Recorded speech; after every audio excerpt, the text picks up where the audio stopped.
Hi, good afternoon, everyone. My name is Nick Anderson, and I'm the project director for American Roundtable. Welcome to today's event. Today is the sixth in a series of conversations that complement the 9 reports commissioned by the Architectural League's American Roundtable. For those of you who might be joining us for the first time, a bit of background on this initiative. American Roundtable was created to bring together on-the-ground perspectives on the condition of American small to mid-sized communities and what they need to thrive going forward. The proposition at the heart of this initiative is that too often our understanding of rural areas and small cities is reduced to caricature and oversimplification. So our hope is to highlight in all their complexity and nuance, communities often overlooked, and to provide platforms for individuals and organizations to share their stories and work, imagining, understanding, and improving their local built environments. The 9 reports of American Roundtable each look at a different community or region in the United States. The first 6 reports on West Virginia, the Lower Rio Grande region of New Mexico, Maine's River Valley, South Beach, Washington, along the Lumbee River in North Carolina, and the Cheyenne River Reservation have been digitally published, and the others are forthcoming later this spring. I don't want to take too much time away from today's presentations and discussion, so I encourage you to visit archleague.org to learn more about the entire initiative and to explore all of these reports. Today, we turn to the Cheyenne River Reservation in South Dakota and the report, The Lakota Nation and the Legacy of American Colonization, which was conceived by editors Annie Coombs and Zoe Malliaros. Annie and Zoe will begin today's program with a short introduction, and then we will have the pleasure of hearing from 4 of their contributors, photographer Dawnee LeBeau, Tatewin Means of Thunder Valley CDC, Lakota Vogel of 4 Bands Community Fund, and Sharon Vogel of the Cheyenne River Housing Authority. I'll then be joined by the League's Executive Director, Rosalie Genevro, along with Kimberly Pelkofsky, also of the Thunder Valley CDC, to discuss the report in more detail. We do hope to take some questions from the audience at that time, so please add any questions to the Zoom Q&A feature. And any questions we aren't able to get to, we will be sure to share with the presenters. Annie Coombs and Zoe Malliaros are New York City-based architects. They have been traveling to the Cheyenne River Reservation for over 20 years, first as volunteers with the Sioux YMCA, and later for personal, academic, and professional visits. They both currently serve on the Board of Trustees for the Sioux YMCA. Annie Coombs is also a principal of Cirrus Coombs Architecture, and Zoe Malliaros has worked professionally in both residential architectural design and nonprofit consulting as an owner's representative for youth-focused organizations. Dawnee LeBeau is an independent visual storyteller inspired by portrait, landscape, and documentary photography. She was born and raised on the Cheyenne River Reservation. Tatewin Means is the executive director of Thunder Valley CDC on the neighboring Pine Ridge Reservation. In 2015, Means was sworn in as the deputy state's attorney for Oglala Lakota County, a state county within the Pine Ridge Indian Reservation boundaries. Kimberly Pelkofsky is an architectural designer and the director of design and planning at Thunder Valley CDC. She is originally from the East Coast. Lakota Vogel was born in the community of Promise on the Cheyenne River Reservation. She is the executive director of the 4 Bands Community Fund. And Sharon Vogel is the executive director of the Cheyenne River Housing Authority. She was born at the old Cheyenne Agency and grew up in Eagle Butte on the Cheyenne River Reservation.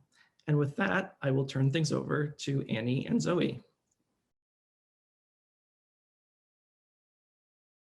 Hi, everybody. Good morning. I'm Zoe Malliaros, and my co-editor Annie Coombs and I are going to give a brief but by no means comprehensive overview of the treaties and policies that have come to define the present-day boundaries of the Lakota reservations in South Dakota to give you a little bit of context for the following conversations. Before we start, we just want to say thank you, Nick and Rosalie from the Architectural League, for your support and this amazing opportunity to bring together this incredible group of contributors. Thank you to all of our contributors. You were so generous with your time during this difficult year. Thank you for sharing your voices, stories, and visual work with us. It's critical for any discussion of the American landscape to include Indigenous voices, because all American communities that we know now are on Indigenous land, land that was inhabited by thriving nations before colonization led to centuries of forced relocations and physical and cultural genocide. Reservations like Cheyenne River and Pine Ridge in South Dakota are a modern legacy of this history. Both Lakota reservations were originally part of the Great Sioux Nation, which was formed by the 1851 Treaty of Fort Laramie, a swath of land that spanned from present-day North Dakota to Nebraska and west into Wyoming. It was reduced in size by a second Treaty of Fort Laramie in 1868, and that treaty was broken 6 years later when gold was discovered in the sacred Black Hills.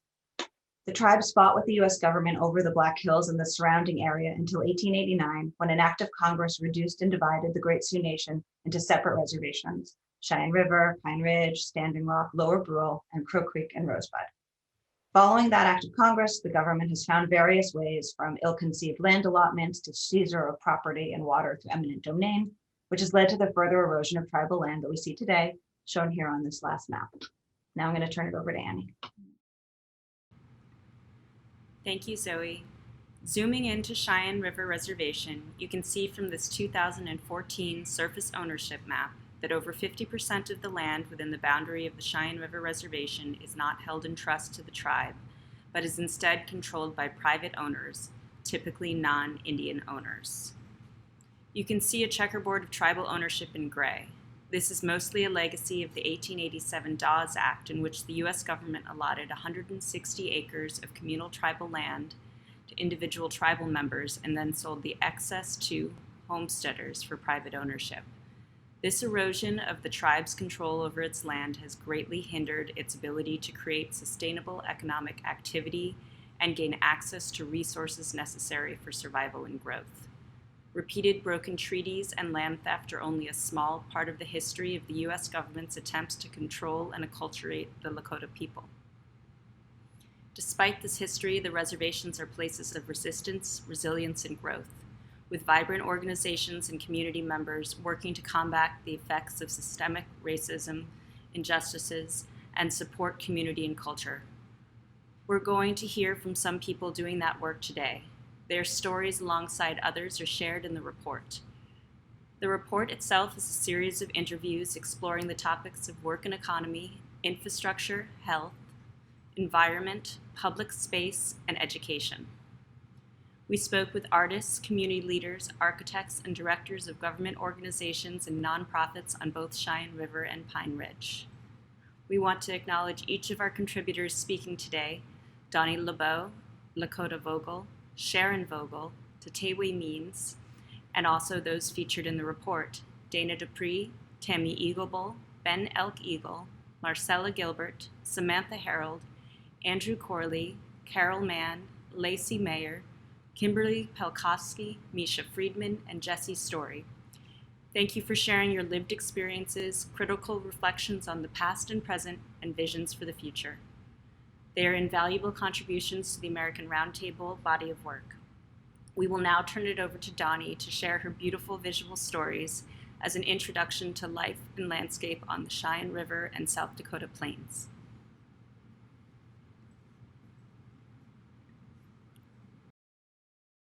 Hi, everyone. It's good to be here. I'm Betty Washde Yuhapi. Midakapi Chante Washde Unape Chuzapi. Wanapi Sapawi Manchiapi, na Dawnee LeBeau Manchiapi, Tazipcho, na Ohe Numpa, Wakwa Washde Lakota Oyate Hamachia, Yuhatanya Tachiapi. Good day, everyone. It's good to be here with you all. My English name is Dawnee LeBeau. My Lakota name is Black Necklace Woman. I'm a member of the Without Bows and Two Kettle Bands of the Sharon River Lakota Nation. Thank you to Zoe and Annie and the American Roundtable for inviting me to be present with y'all today. I'm an independent photographer and a community member here within the Lakota Nation. I live here with my wonderful Lakota kin, my son Ashton and my daughter Angelie, and my Tiosh Baye. And my community work advocates and supports the amplification of Indigenous Lakota wellness, Lakota language, and Lakota culture values. The visual stories that I prefer to tell and to uplift and amplify are those of community relatives, which also includes our plant, land, four-legged and winged water relations. I've been doing this work since I was 14. I'm almost 40 now, so a couple decades. I choose to do this work because I feel that these stories are important, and I feel that they are the foundation of who we are as Lakota Oyate. They're stories that will continue to carry us through the next generation.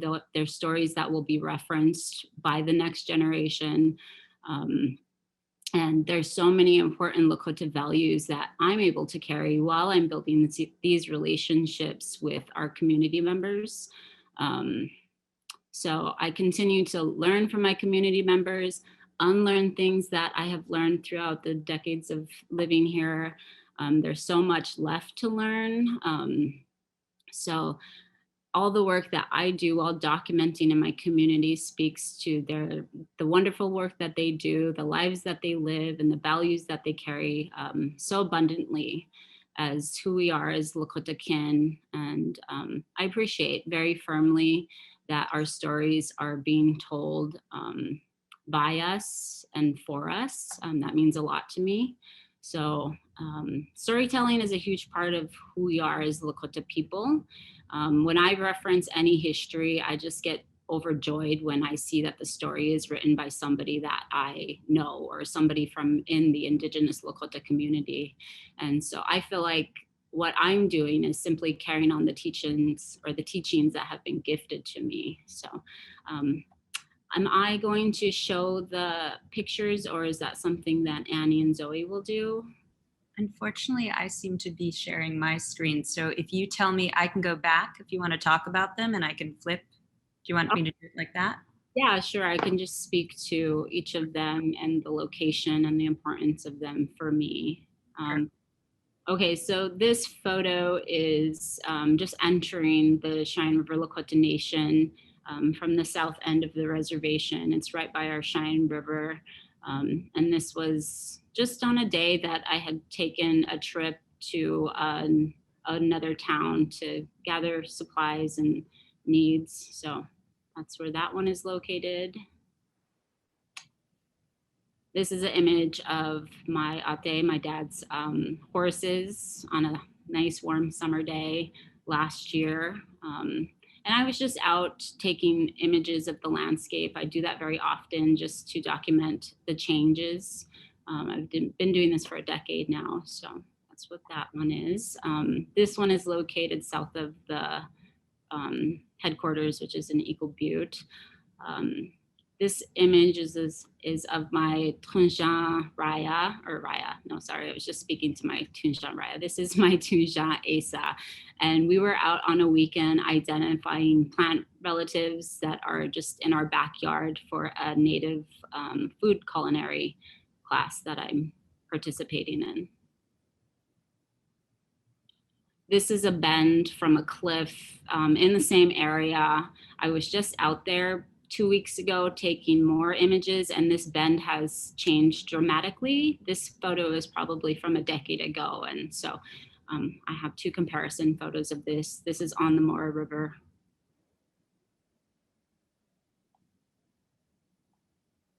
This image is from a decade ago from On the Tree community. I was getting ready to build my home here right next door to my parents, and this unfortunately is no longer there because I've decided to put my home there, but according to our engineers, this was the best location. So I was documenting what it looked like before I put my house there.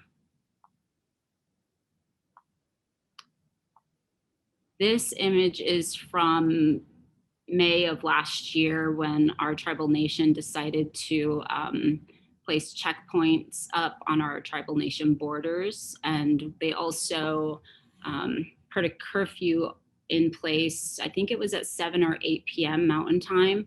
And so I decided to go out and document what the town looked like for the Journal Collective, which is another project I'm a part of. So the town was very quiet. The next image will be of the same time. So all of our streets were very quiet. You could hear all of the frogs and the birds, and it was much different. So this was from May of last year when they decided to take action.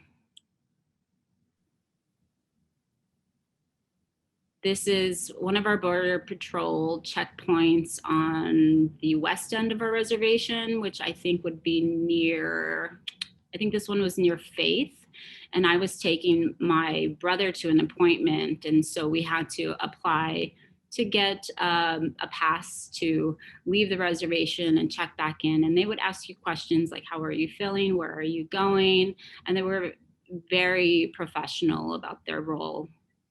And this was during the same time in May of last year, I believe.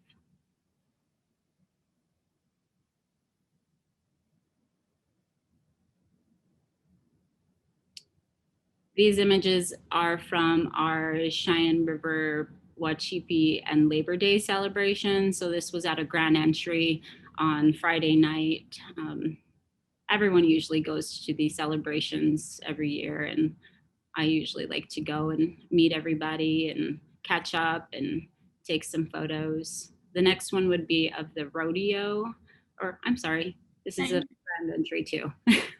Okay, this is of the rodeo that happens during Labor Day, and this is called the Wild Horse Ride, but it's the youth version. So that's why you see all the little relatives out there with the little ponies, and it's really exciting. This is just an image again from me out documenting the landscape to see how it changes over the years. And this one was from a decade ago. It was quite green at that time. So I do, this is where I live actually. So you see a lot of my images just of the landscape. So I can eventually, you know, show my younger relatives how the landscape has changed. My family has done quite a bit of documenting of the area, and it's nice to be able to reference those images from the 70s, 80s, 90s to today. So thank you all for allowing me to be present. I'm very grateful to be here. So yeah. Thank you, Dawnee. Yeah. We're gonna turn over to Lakota, who's going to speak a little bit about herself and her work at Forband's Community Development Fund. Good morning, everybody, or good afternoon, depending on where you are. My name is Lakota Vogel, and as mentioned before, I'm the executive director of Forband's Community Fund. Born and raised on Cheyenne River, and did some schooling off of the reservation and returned home with a passion for wanting to change things, mainly social economic issues, right? But basically Forband's Community Fund is a CDFI. We're a community development financial institution, and we're giving that recognition through the Department of Treasury. So really we view the lens of our work, every CDFI in the nation, which is there's over 1,000 of them, and about 70 of them are serving Native specific communities. We're generally located in communities that have been underestimated and under-resourced, which is appropriate for us to be here on Cheyenne River. We've been here for about 21 years now, so we're one of the oldest in the nation. And we were born out of the need to support artists specifically. A lot of the artists were not being able to, they could not access capital at banks in order to get the seasonal funds that they needed for their art. And so Tribal Council met and decided that they would create a revolving loan fund so that they could lend directly to tribal members and support their needs, especially for small business growth. So basically from there, Forband started with sort of $5,000 small loans, and now we've grown to mortgage lending, to small business lending, and our outstanding portfolio is about 8.8 million right now of lending throughout Cheyenne River. And then also we expanded to the state of South Dakota, realizing access to capital is a huge need for Native Americans across the state of South Dakota and everywhere.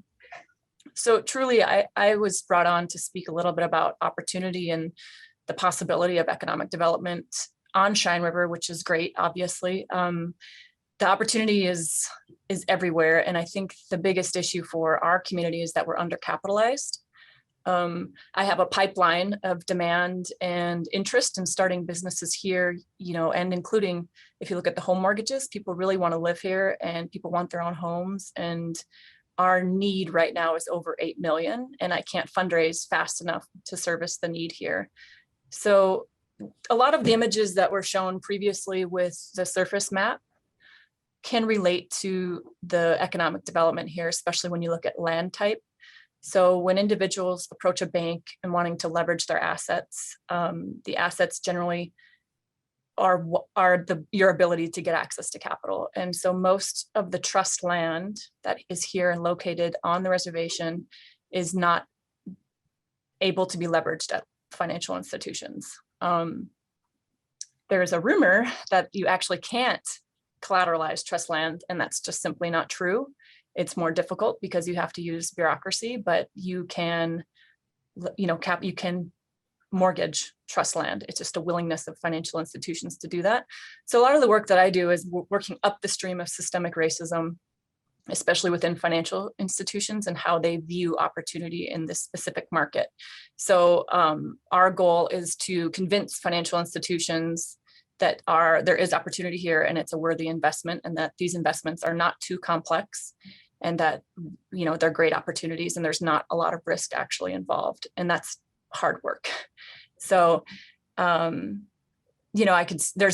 just speaking to a lot of people. I'm happy they started with rural. There's a lot of myths about rural America being large agricultural communities, and that we're not very diverse. You think of like white America, heartland America with a lot of farming opportunities, which is true. We do have 20% of the economy is agriculture with a lot of the farming and ranching, but there's also small businesses here. You've got Dawnee LeBeau, for example, and we even have things like prairie dog eradication businesses.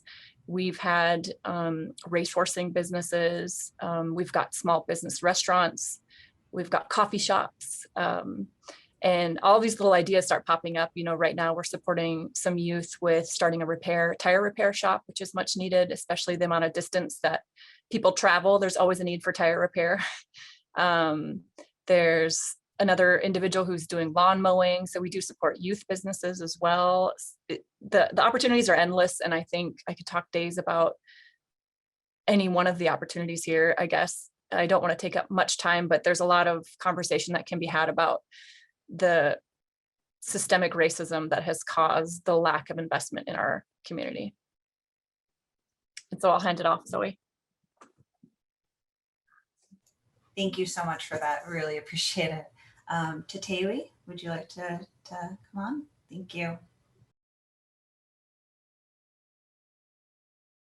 Hamadakiabi, you hachante washana bechuzabi, Tatewin Means Machiapi, Sisitoa Dakota, Ogal Lakota na Ihangtoa Nakota Wea Hamacha. Dayaya Hipi. Greetings, relatives. I shake each of your hands virtually with a good heart. My full name is actually Tatewin means the woman that stands with the four directions. More commonly known as Tatewin Means. I am Sisseton Wapiton Dakota, Oglala Lakota from my father, and Ihangtoa as well from my father's side. I grew up here in the Pine Ridge Reservation in a little town called Kyle, South Dakota. And so my roots are here in my community. I went to a tribal school, Little Wound Elementary School. And I always like to share that because there's all of these misconceptions and deficit narratives that happen in and around our communities or about our communities. And so I'm very proud that my educational roots, as well as all the other roots, spiritual and cultural, are right here from the heart of our reservation. And I went away a few times, as Lakota mentioned, she did for school, but always knew that I would return home to be an advocate for my communities, for my nation. And so I served as Attorney General for the Oglala Sioux tribe prior to my time coming here at Thunder Valley CDC. I came on board in 2018. And when I made that decision to leave the tribe, it was because I began to feel a sense of hopelessness that things weren't changing, or at least changing fast enough as our people needed it to be. And this is especially true when you're addressing oppressive systems, white supremacist systems that were designed to eliminate us, that were designed to destroy our identity and kinship systems. And so it's hard to evoke the kind of radical transformation that we want when you're working within a broken system. And so that was the frustration I was feeling, that there was something more that needed to be done, but I felt it wasn't effectively being delivered in that format. And so I was happy to join Thunder Valley because the vision, the dream of this place is so beautiful, because it's rooted in our identity as Lakota people. It's rooted in our spirituality. Thunder Valley started from a prayer, from one of our ceremonies. The guidance and the teachings that we received in those initial conversations have been instrumental in guiding this work forward. And so this is really a spiritual movement, and the work that we're doing here at Thunder Valley is about liberation. The Pine Ridge Reservation is one of 9 tribal nations, as you saw on the map. And our physical location is about 2.5 million acres. We're a large land-based tribe, and we're right at the center of the reservation. So really trying to establish some equity across our communities about access to resources and access to our community. But our vision is liberation, a liberated Lakota Nation through language, lifelines, and spirituality. And there's one thing that we've come to know, is that liberation, when people talk about freedom, they talk about sovereignty, they often associate tribal sovereignty with the government, that it's something the government has to assert, protect, enforce. But the most important sovereignty, the most important liberation is self-sovereignty, to be self-determined, sovereign, and self-liberated. And the first step in becoming that, or in your journey for liberation, has to be healing. We can't change our mindset or change the way we think about things from a colonized, oppressed, or even a poverty mindset if we haven't begun our own healing journeys. And so, we invite our community, we invite, our Lakota relatives, whether they live here or not, to join us in this liberation journey, because it really is about that transformation from healing. Once you start to have that healing and experience some wellness around your traumas, whether historical intergenerational traumas or existing traumas, you start to find hope again.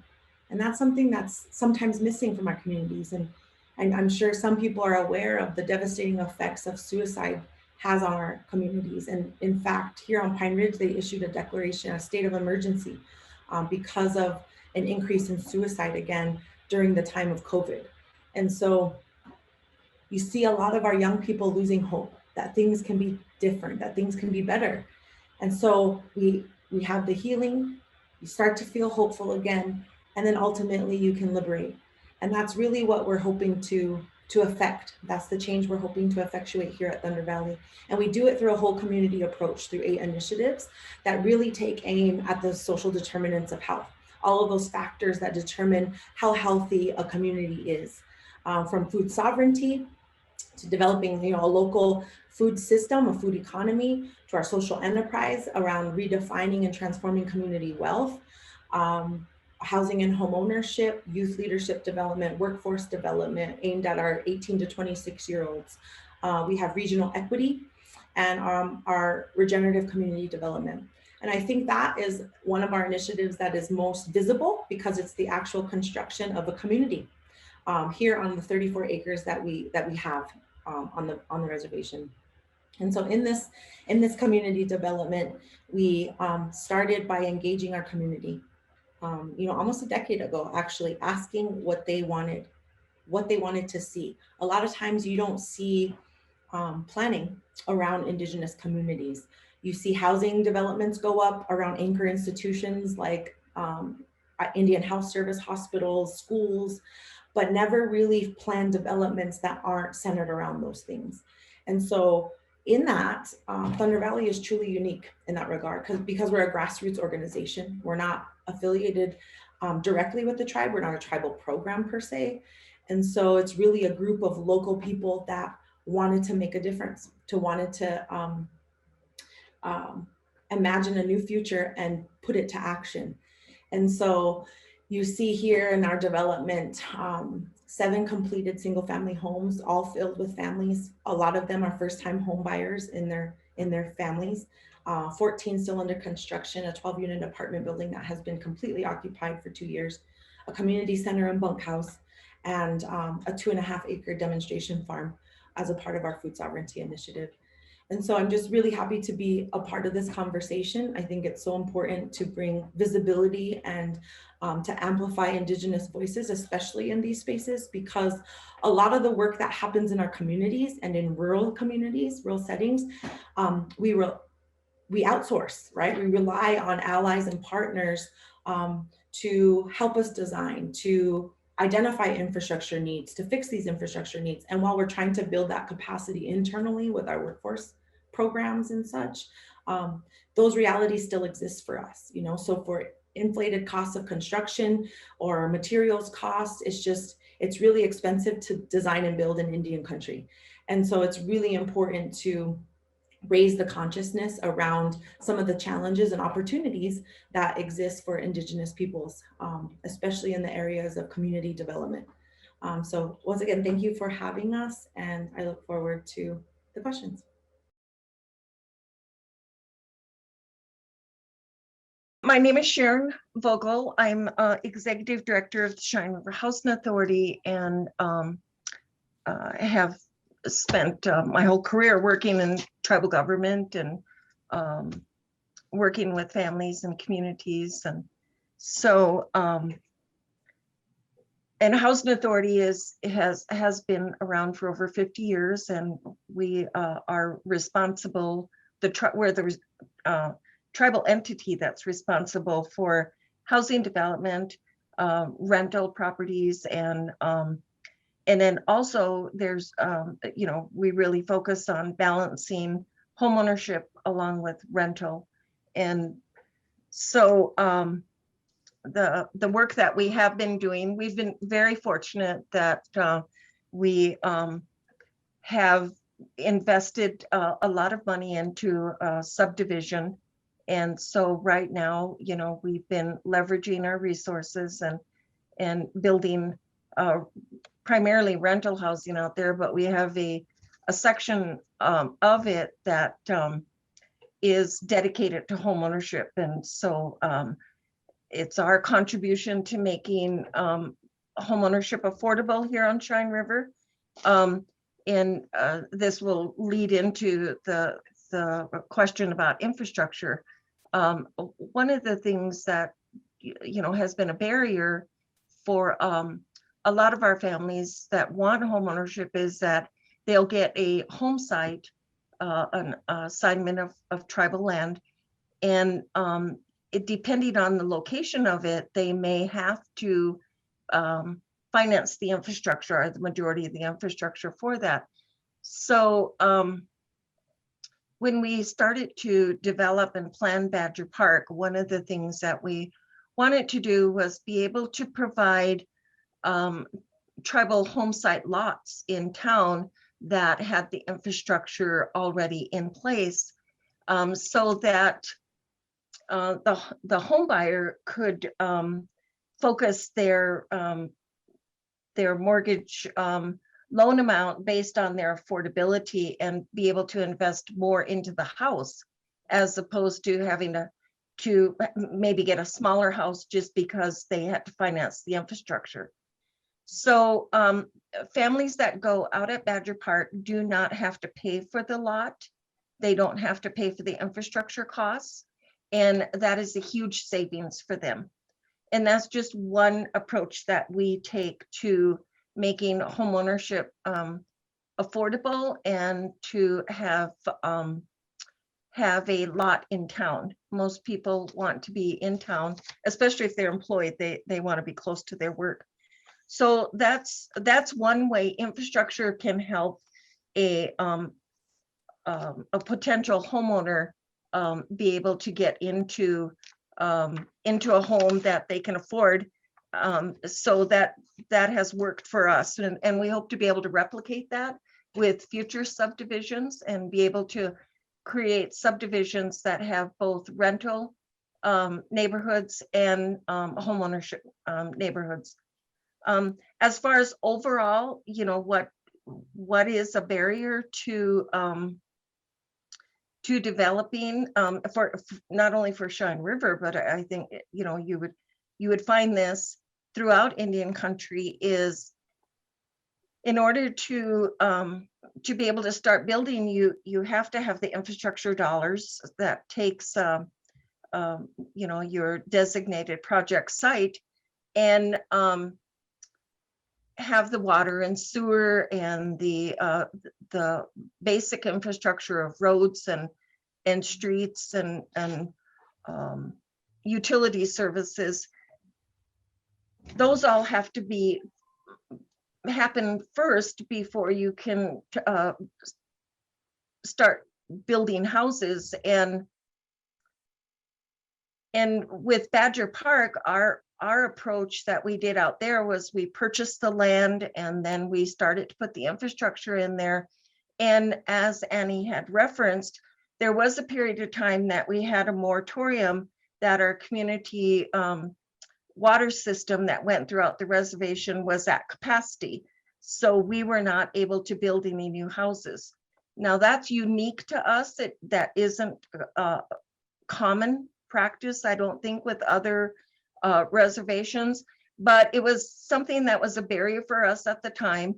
And so we dealt with that barrier, but it turned out to work in our favor down the road, because while we had the moratorium, we were investing our dollars into the infrastructure of Badger Park, which when the moratorium was lifted, we were ready to build the houses.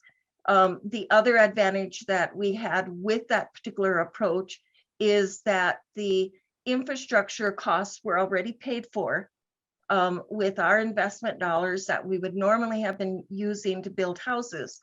And so now the investment is paying off for us because we can apply for a housing development project and we don't have to include the infrastructure costs. So, it was a long time coming. It was almost 10 years that we had the moratorium. But, during that time, we had to do something to prepare ourselves. So that was what we did. But now that we've had upgrades to the water system, we're fortunate now that a construction can occur. But, as we look to, our long-term planning, there are other sites that we want to develop outside of Eagle Butte. While the majority of our families want to live in Eagle Butte, not everybody wants to live in Eagle Butte. So, we face the same problem that everyone else has, is that now we have to plan for infrastructure costs.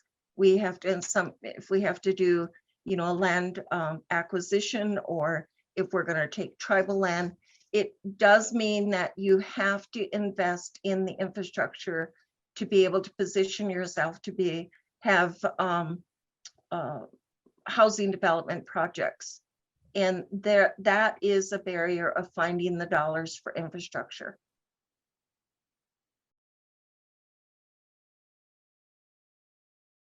So thank you all for those sort of introductory remarks and sharing your really amazing work.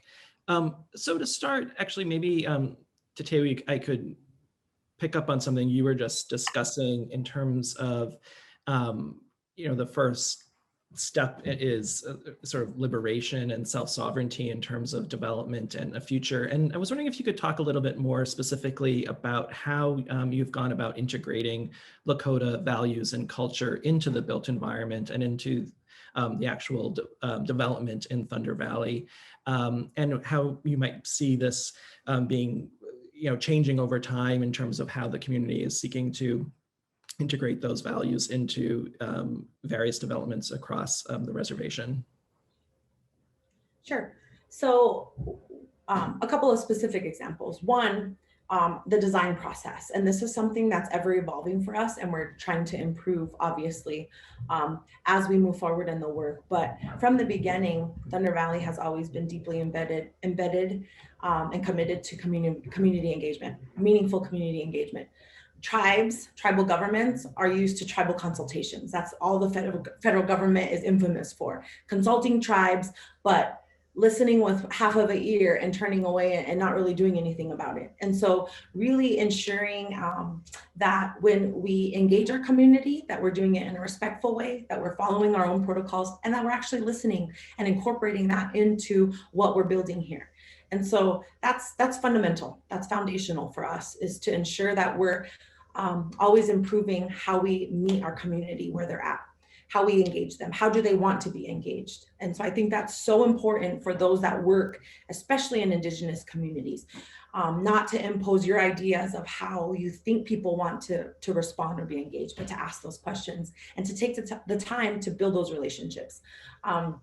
So one example in hearing the community input is really making sure that the design, at least of our 21 single family homes, are in the traditional camp circle of the Oceti Sakowin. So our Oceti Sakowin nations would camp in strategic spots or specific spots, depending on which nation they came from. And they're always opening to the east for the sun, to greet the sun. And there was a place of honor that was directly opposite in the west. And then every other nation had a place. So we chose tioshpais of homes in seven homes to reflect the Oceti Sakowin camp circles. And so that's why we have 21, 3 tioshpais of 7 homes, all pointed to the east.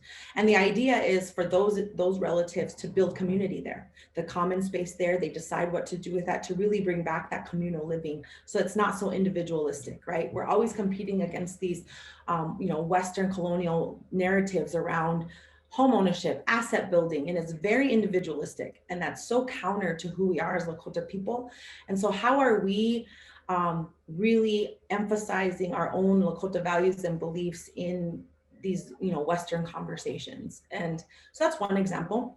Another around our community center, I wish we had the images to show, but there's rocks around the base, and then you see the wood structures on the top. Traditionally in our teepees, you would have rocks around the base to line the bottom of the teepees, and then you have the wood from the poles coming out the top. So kind of to have that reflection in an actual built structure was really important for us. And then there's lights all along the top, or windows along the top of our community center to reflect the openings at the top of the teepee. So just trying to bring in some of those more traditional elements into a modern architecture or design concept is exciting to see what you can come up with.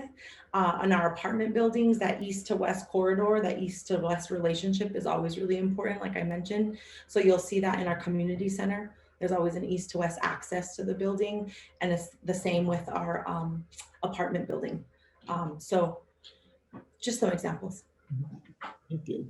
And actually something that you mentioned is beyond the actual design, but also the kind of concepts of sort of an individualistic and capitalist kind of Western sense. And so I'm wondering if you could speak a little bit more about how you're trying to reframe that, and also Lakota, if you might be able to share your thoughts on this.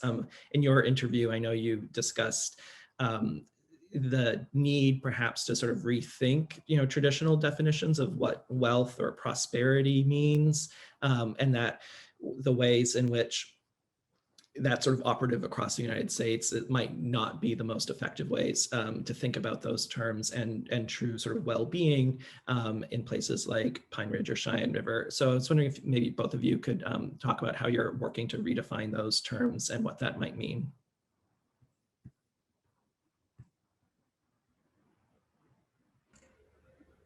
Lakota, you can go first. I've been talking a lot, so you can go first. That's okay, you're doing great. I mean, ours is the basic, like, ours is technical, right? And so it's about the valuation of soil. And at some point, when financial products are being created in a boardroom, in the 1900s or prior to that, diverse cultures were not allowed to sit at those tables. And also the seat that you're sitting in and the lens that you view the world is not being thought of. And so a lot of the financial products that have been created in America are not inclusive of any diverse perspectives. And I think the best example that I have of that is there's an analogy of a soap dispensing machine that was implemented into all of the hotels, and an African-American man tried to utilize a soap dispensing machine and it couldn't recognize his skin because it was only tested on white skin, right? And so he actually had to put a paper towel over the top of his hand in order for the soap dispenser to recognize his skin. And that's the same way of in an engineering facility for soap dispensers, there wasn't a diverse perspective of folks sitting around the table deciding what that product should look like for the communities and customers it was going to serve. And that's what we're advocating for. As Native Americans, we've been left out of that decision-making process for so long, and we've endured asset stripping policies for years. And we're now stepping up saying the financial products that exist in America do not fit our unique landscape, including the trust land status that we have. So right now, if you would try to appraise trust land, the state of South Dakota's appraisal management company and appraisal management certification process does not even train its appraisers on how to value trust land.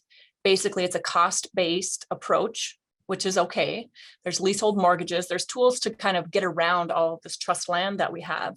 But the point is everybody's trying to get around it. They're treating it like they're tolerating this land status that is synonymous with being Native American.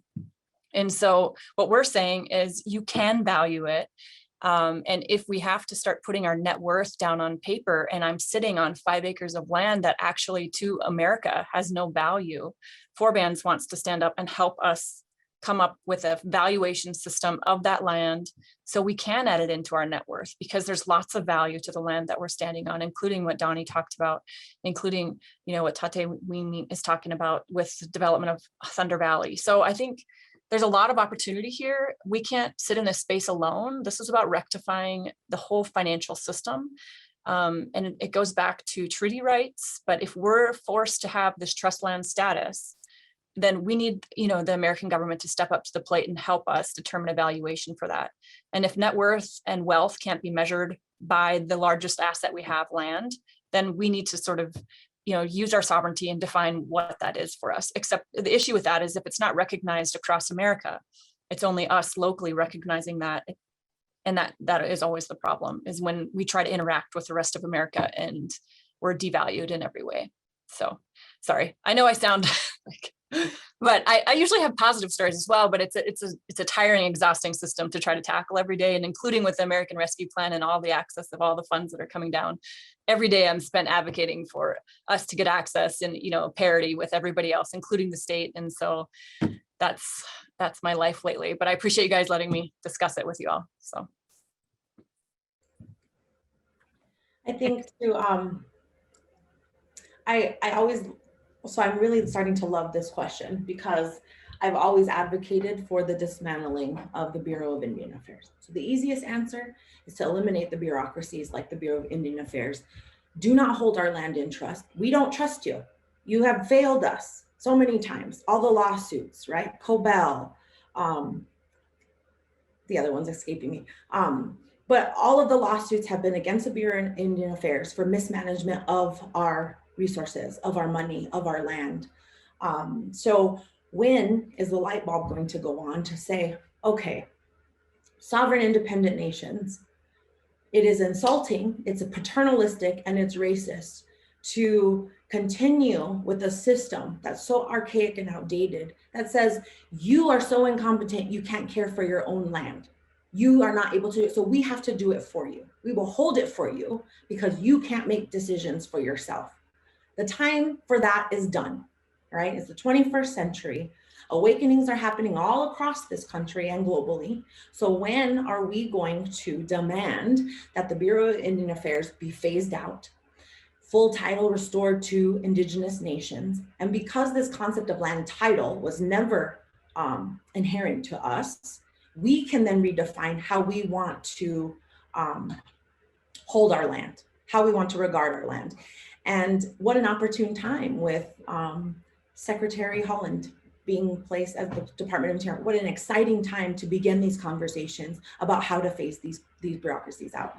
And I think the other part about that is completely investing in native CDFIs like 4BANs, developing our own systems of appraisers and assessors so that we can just totally obviate these state and federal systems and have it defined by ourselves for ourselves. That you actually mentioned the Bureau of Indian Affairs, which I wanted to ask about, and perhaps the opportunity right now with the new Interior Secretary. So what would be the structure, and this is a question for everyone, if you were rethinking all of the federal bureaucracies and sort of interfaces with the tribe, what would be the systems or models that you would put in place, and how would you go about reforming them? If you had full control to sort of rethink the legal and bureaucratic systems. I did see Dawn raise her hand, so I want to share the space. I don't know if she had something to add to that. Or Dawnee. No, I'm sorry. That was an accident, but I do affirm everything that you said. So thank you for naming all of that. Well, I think for us in the Oceti Sakowin, it's about reforming the political and governmental structures of Oceti Sakowin. So uniting the 7 bands within Oceti Sakowin so that we have our own governing system, our own judicial system, and so that there's one mechanism that all of our nations united can once again align under. And it's through those mechanisms, because the common feedback you get from government is, well, we don't know who to talk to. You're not organized, every other excuse as to why these things shouldn't happen. And so for us on our end, it's just about more organizing and developing those mechanisms for, I guess, consistency, a systematic approach to doing these kinds of things. Lakota, do you have any kind of thoughts on the sort of system? Yeah, I don't, it's complicated. Everything's complicated, and there's no simple answer, but I think we want the opportunity to figure it out for ourselves. And that doesn't seem to be a part of the discussion. And I think every, tribal nation will have its own way of dealing with things. And there are some that actually, don't utilize the Bureau of Indian Affairs, because not every tribal nation has trust land status. So I think, the Bureau of Indian Affairs is this entity that we all have to learn to deal with, and we do. But it's like she mentioned, like it's an asset. They manage our asset, our largest asset, and they devalue it on a daily basis, and they make it very difficult to leverage and grow wealth with that asset. Actually impossible. And so the thing keeping us in poverty is actually, the Bureau of Indian Affairs. And I think in any other world where you have asset and you have a trust fund manager and somebody managing your asset for you, you can fire them. You can say, look, you're not getting me the best return on my value right now and return on my investment, and we don't like what you're doing. And we've been screaming that for hundreds of years, and it doesn't work. And we need a larger group. We need help in advocating for that change. And with the new election, I think that's right. I think we're in the right position to change things this year. But doing away with everything is good. We still need systems of control, systems of accountability, ways to record the mortgage. There's things happening in other nations, and we can look to our neighbors and look to the other tribal nations on what they've done. So there's best practices out there. They exist. We just need the opportunity to explore them and decide what's best for us as a nation. Are there any, just to follow up on that, are there any examples that you were saying that other nations have been kind of working on to rethink this that you find particularly interesting or appealing to pursue, whether it be in terms of how land is held in trust or not? Well, I mean, I don't know a lot because I haven't been researching the Oklahoma case, but I think that's something to be following right now. I know the basics of it, but following what's happening in Oklahoma with the Supreme Court case and getting the land back, I think that's interesting. And that'll be interesting to follow how they're handling that, as leveraging that for, as an asset for their tribal members. I know that Montana, I know the man's name, but I forget his tribe. They have implemented a way where they can record titles at their reservation, and I can follow up with maybe somebody on the call knows, but Sharon knows them really well. And I visited with him a few times, but we could create our own title records office. That's really all we need, is an entity that we could record titles with, and there's ways to do that. Our land offices, every tribe has their own way of setting up that system of, recording our land, and we just need to become more sophisticated and add that level of recording titles. So I can follow up with more examples. I just don't have them off the top of my head. Sorry.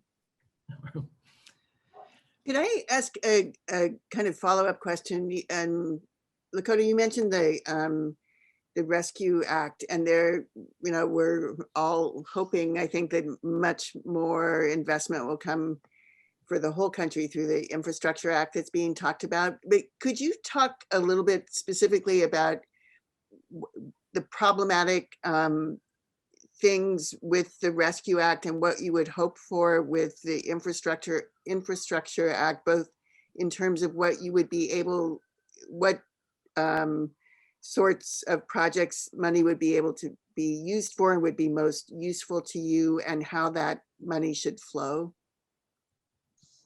Well, there's a lot of it. There's so much within that American Rescue Act, but I think the one that I'm thinking of the most is the SSBCI money, the State Small Business Credit Initiative. And it used to go to the state governments. And in the American Rescue Plan this year, tribal governments now have access to that, which is, there's a pot of about $505 million. So the issue right now is everybody's talking about it, except the tribe has to issue a letter of intent by April 10th, right? And so these are details, but the issue is I don't know who the government is communicating with. I'm the entity handling economic development here, and I'm asking everybody that I know that's dealing with economic development as the tribal, president, who got that email from the federal government to say we can now access it, because I need to know how to issue a letter of intent, standing up, raising our hand, saying Cheyenne River Sioux, tribe is interested in accessing that money, and I don't know where that letter went.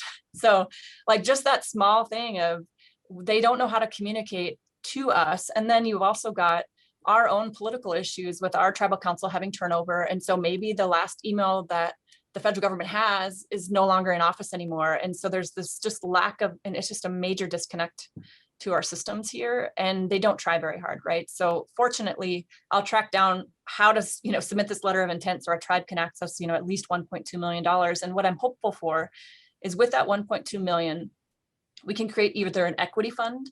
So a big issue is if you go to a bank and you're a small business and you're like, I want to start a business. And then the bank says, well, we'll only finance 75% of your idea. You have a $100,000 idea, but we can only give you 75,000. Where is anybody going to come up with the extra 25,000, especially when you can't leverage your collateral? You have nothing.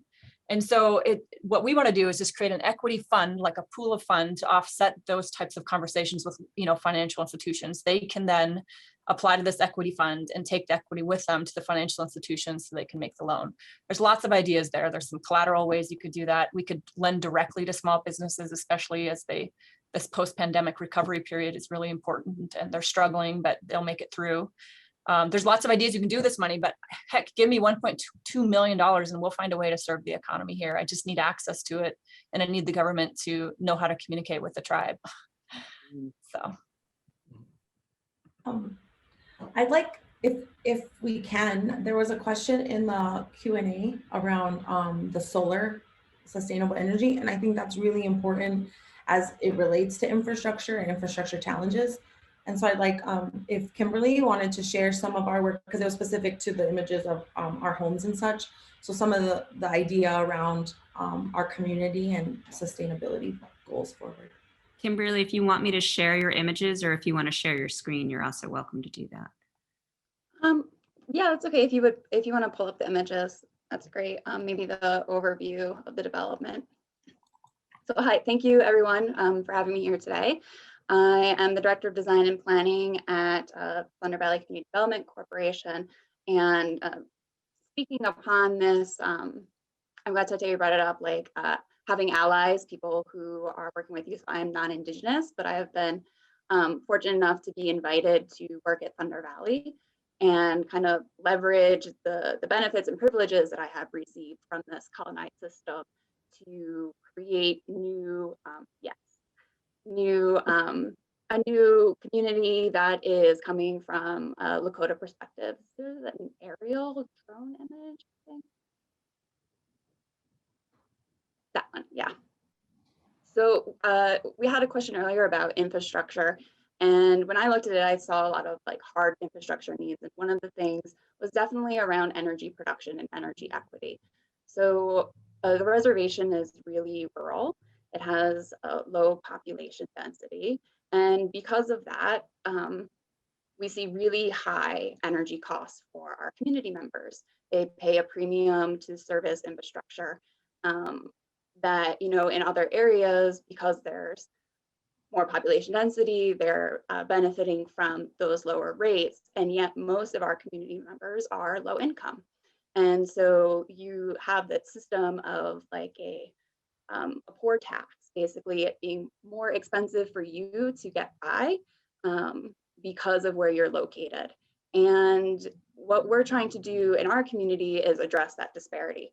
So we have been really focusing on providing alternative energy production. We are undertaking a renewable, sustainable energy feasibility study to identify beyond solar what we can be doing to create a net zero community and to model different systems that can be replicated throughout the reservation and, you know, potentially throughout Indian country, and learning from other communities what they are doing to achieve energy sovereignty, to achieve energy equity, and, you know, tying that in with our building design. So building smartly, building innovatively.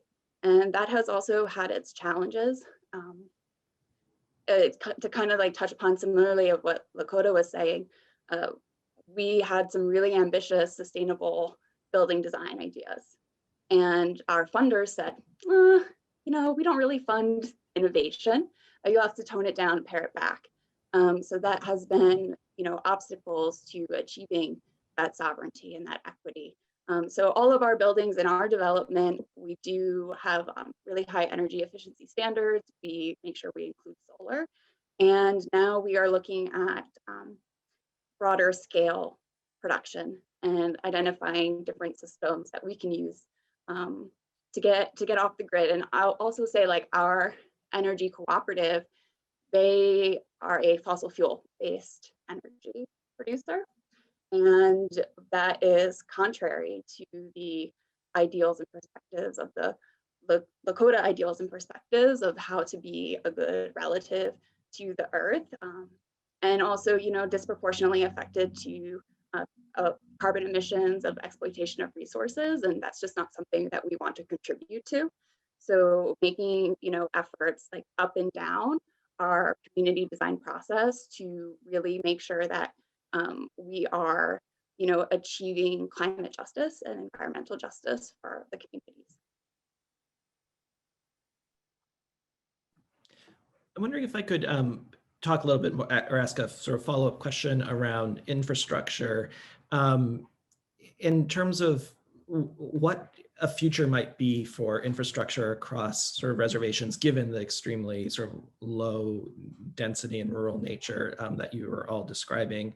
You know, in particular, I'm thinking of water access that many of you discussed in the various interviews.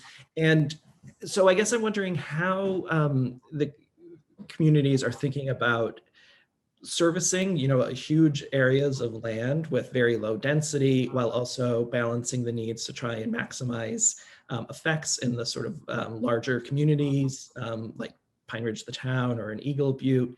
How are those trade-offs working, and how much is sort of renewable and sort of you know, in particular communities, sort of independent infrastructural systems actually coming into place that might allow for sort of a complete rethinking of the way that these systems work?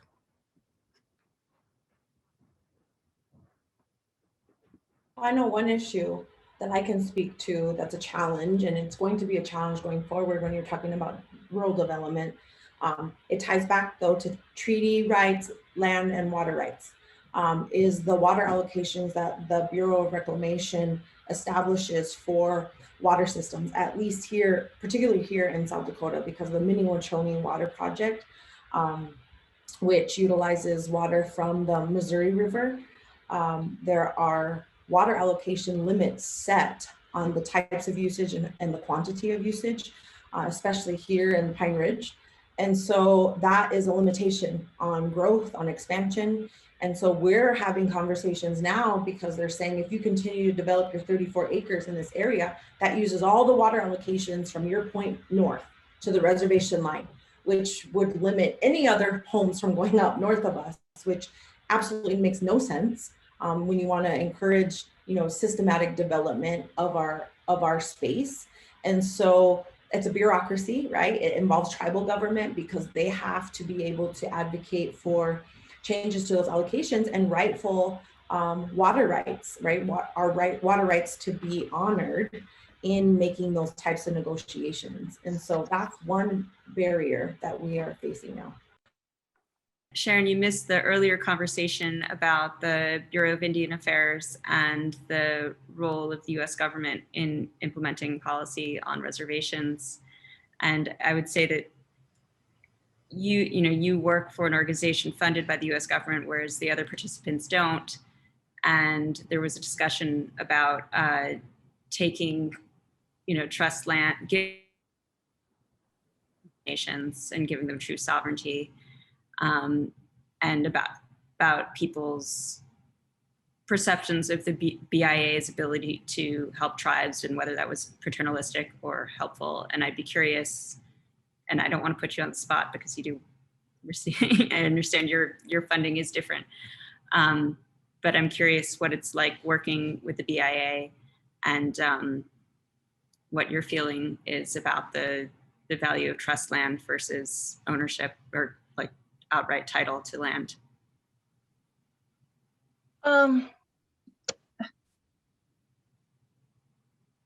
I think that the on the good side, from tribal government perspective, we have evolved to where we are.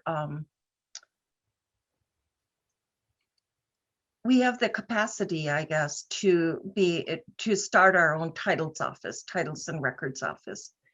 And of course, there's the Hearth Act that allows that. It allows you to take over a lot of the functions that BIA was doing or is doing. And so through the years, I think even congressional legislation has recognized that tribal governments can self-govern, that they have self-governance powers. And here on Cheyenne River, through the years, early on in my career, working for tribal government, I'm really grateful for, previous tribal chairmen that were very assertive and reminded the BIA that, Cheyenne River would govern itself, with respect to the lands. And, we've been actively engaged in determining, through our assignments of range units and monitoring of range units. So we've come a long way from a traditional paternalistic approach. And BIA, as they see new opportunities, mortgage lending on Indian reservations has really, I don't know if I should use the word force, but BIA has had to react differently now. And instead of saying, well, we don't think someone should get, a mortgage loan, or because before they used to look at that detail, and that type of review is no longer needed. So now they just process, as they should be, record and look out for those types of responsibilities. So, I think in general, the BIA is recognizing tribal governments as in a different light, that they can no longer tell us what to do, that we're a little more assertive to say, a self-determination legislation has changed some of that. So I've seen it evolve, to where now it's not so paternalistic. Thank you.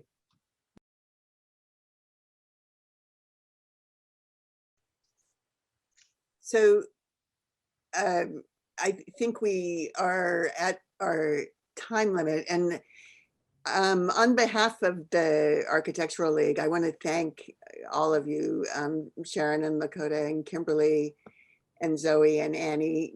Tatewin and Dawnee had to leave earlier for other obligations, but thank you for so generously sharing your work and your perspectives and your stories about a place actually that many of us, most of us perhaps on this call have been inexcusably ignorant about. I hope everyone will read the entire report. It's pretty amazing in its breadth and in the amount of information communicated, and we're privileged at the League and American Roundtable to have been able to work with you on this. I want to encourage everybody to look for the next report in the series, which will be published next Tuesday. It's on Brownsville, Texas. It's called Brownsville Undercurrents, and the related program for that report will be on Friday, April 9th. And again, I'd like to thank everybody for being here. Thank you. Yes, thank you all so much. Thank you all so much. you. We greatly appreciate it. Take care, everyone.